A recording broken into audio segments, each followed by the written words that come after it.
Gaza में चल रही जंग अब एक अहम मोड़ पर पहुंच गई है और इस मोड़ पर एक बड़ा नाम फिर से सुर्खियों में है। अमेरिका के राष्ट्रपति डोनाल्ड ट्रंप ने हमास को आखिरी अल्टीमेटम देते हुए कहा, या तो शांति समझौते पर तुरंत फैसला लो वरना सारी शर्तें खत्म मानी जाएंगी। ट्रंप ने ट्रुथ सोशल पर लिखा, मैं किसी भी देरी को बर्दाश्त नहीं करूंगा। हमास को तुरंत कदम उठाने होंगे वरना सारी उम्मीदें धरी की धरी रह जाएंगी। उन्होंने साफ चेतावनी दी, अगर हमास ने रविवार शाम 6 बजे तक इजराइल के साथ शांति समझौते पर हामी नहीं भरी तो पूरा प्लान रद्द कर दिया जाएगा। ट्रंप का कहना है कि इजराइल ने बंधकों की रिहाई का मौका देने के लिए अस्थायी तौर पर बमबारी रोक दी है। अब गेंद हमास के पाले में है। उन्होंने ये भी आश्वासन दिया कि इस नाजुक समझौते में इजराइल और हमास दोनों को शामिल रखा जाएगा। इस 20 सूत्रीय शांति योजना के मुताबिक गाजा में तुरंत जंग बंद की जाएगी। इसकी पहली शर्त यह है कि हमास को 72 घंटे के अंदर सभी इजरायली बंधकों को रिहा करना होगा।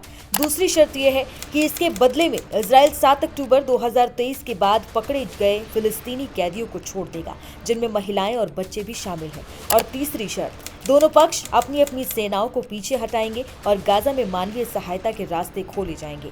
गाजा में पिछले हफ्तों से इजराइल के हमले जारी थे, लेकिन अब अल शिफा अस्पताल के निदेशक ने बताया कि बमबारी में काफी कमी आई है। इजराइल रक्षा बलों यानी कि IDF ने भी कहा है कि वो अब सिर्फ रक्षात्मक अभियान चला रहे हैं। हालांकि उन्होंने गाजा में जमीनी हमले रोक दिए हैं। हमास ने ट्रंप के इस शांति प्रस्ताव पर अपनी सहमति जताई है। हमास ने बयान जारी कर कहा कि हम ट्रंप की कोशिशों की सराहना करते हैं। हम बंधकों की रिहाई और गाजा की सत्ता छोड़ने को तैयार हैं, बशर्ते जमीनी हालात लागू करने लायक हो। हमास ने ये फैसला अपने नेताओं, फिलिस्तीनी संगठनों और मध्यस्थों की बातचीत के बाद लिया। उन्होंने कहा कि गाजा की प्रशासनिक जिम्मेदारी एक स्वतंत्र फिलिस्तीनी टेक्नोक्रेट निकाय को सौंपी जाएगी, जो अरब और इस्लामी देशों के समर्थन से काम करेगा। और जहां तक गाजा के भविष्य और फिलिस्तीनी अधिकारों की बात है, हमास ने कहा कि ये फैसला एक संयुक्त राष्ट्रीय मंच पर लिया जाएगा। ट्रंप ने इस बयान पर प्रतिक्रिया देते हुए लिखा, हमास का ये कदम दिखाता है कि वो अस्थायी शांति के लिए तैयार है। अब वक्त है कि इजराइल तुरंत बमबारी रोके और बंधकों को सुरक्षित निकाला जाए। ये सिर्फ गाजा का मामला नहीं है, ये पूरे मध्य पूर्व में लंबे समय से चाही जा रही शांति की शुरुआत हो सकती है। बता दें कि ट्रंप के गाजा पीस प्लान पर प्रधानमंत्री नरेंद्र मोदी ने भी तारीफ की है। आगे जानिए उन्होंने क्या कुछ कहा।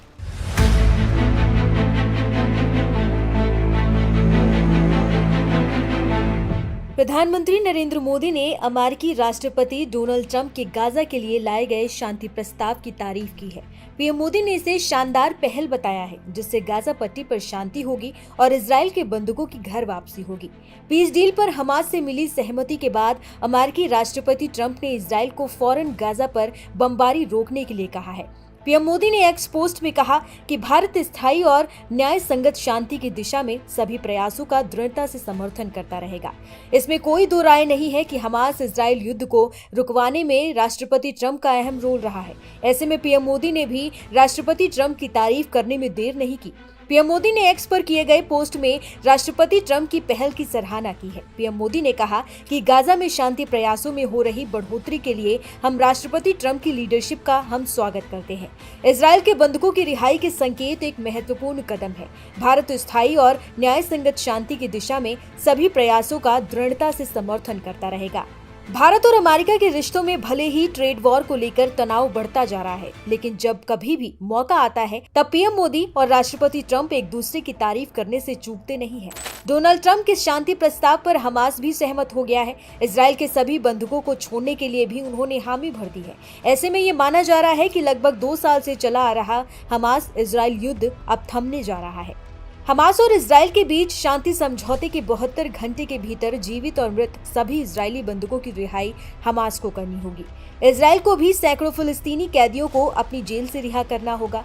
सीजफायर लागू हुआ तो इजराइल को गाजा से अपनी सेनाओं को चरणबद्ध तरीके से हटाना होगा। गाजा को इजराइल पर रॉकेट और अन्य हमले रोकने होंगे। सुरक्षा के लिहाज से गाजा में एक बहुराष्ट्रीय फोर्स तैनात होगी, जिसमें अरब देशों, अमेरिका और नाटो देशों की भागीदारी होगी।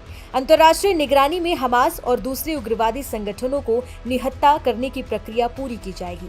हमास के जो सदस्य शांतिपूर्ण तरीके से अपने हथियारों को निष्क्रिय करने के लिए तैयार होंगे, उनको माफी मिलेगी। हमास के जो सदस्य गाजा छोड़ना चाहते हैं उन्हें सुरक्षित रास्ते से जाने दिया जाएगा। ये रास्ते जॉर्डन, मिस्र, कतर और ईरान हो सकते हैं। अमेरिकी राष्ट्रपति ट्रंप ने गाजा पट्टी में युद्ध समाप्त करने के लिए प्रस्तावित समझौते पर सहमति जताने के लिए हमास को रविवार तक की समय सीमा दी थी। ट्रंप ने कहा था कि ऐसा न करने पर और भीषण हमलों का सामना करना पड़ेगा, लेकिन हमास इससे पहले ही ट्रंप के समझौते पर सहमत हो गया है। हमास के लड़ाके इजराइल के बंधकों को रिहा करने के लिए तैयार हो गए हैं। इसके बाद इजराइल ने गाजा पर बमबारी भी रोक दी है। वहीं दूसरी तरफ हमास का वो बयान जिसे पढ़ते ही डोनाल्ड ट्रंप खुश हो गए। इजराइल से कहा कि तुरंत रोको बमबारी। गाजा में जंग अब खत्म होने के करीब है। इजराइल और हमास दोनों अब युद्ध विराम की तरफ बढ़ रहे हैं और इस मोड़ पर एक बड़ा नाम सामने आया है, अमेरिका के राष्ट्रपति डोनाल्ड ट्रंप।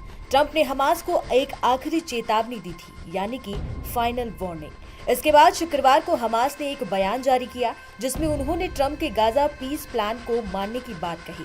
इस बयान में साफ कहा गया कि हमास बंधकों की रिहाई और गाजा की सत्ता छोड़ने को तैयार है, बशर्ते जमीनी हालात लागू करने लायक हो। उन्होंने कहा, हमास ने अपने नेताओं, फिलिस्तीनी संगठनों और मध्यस्थों की बातचीत के बाद ये फैसला दिया। उन्होंने ट्रंप की कोशिशों की तारीफ की, खासकर युद्ध रोकने, कैदियों की अदला बदली और मानवीय मदद पहुंचाने की दिशा में। साथ ही गाजा की प्रशासनिक जिम्मेदारी एक स्वतंत्र फिलिस्तीनी टेक्नोक्रेट निकाय को सौंपने की बात भी कही है, जो अरब और इस्लामी देशों के समर्थन से काम करेगा। जहां तक गाजा के भविष्य और फिलिस्तीनी अधिकारों का सवाल है, हमास ने कहा कि इस पर फैसला एक संयुक्त राष्ट्र मंच पर लिया जाएगा, जिसमें वो भी पूरी जिम्मेदारी से शामिल रहेंगे। अब सबकी निगाहें गाजा पट्टी की है। क्या ये समझौता वास्तव में जंग खत्म करेगा या फिर हालात दोबारा भड़क जाएंगे? एक तरफ ट्रंप की डेडलाइन है तो दूसरी तरफ हमास की रजामंदी। दुनिया देख रही है कि क्या मध्य पूर्व में शांति का नया सूरज उगने वाला है।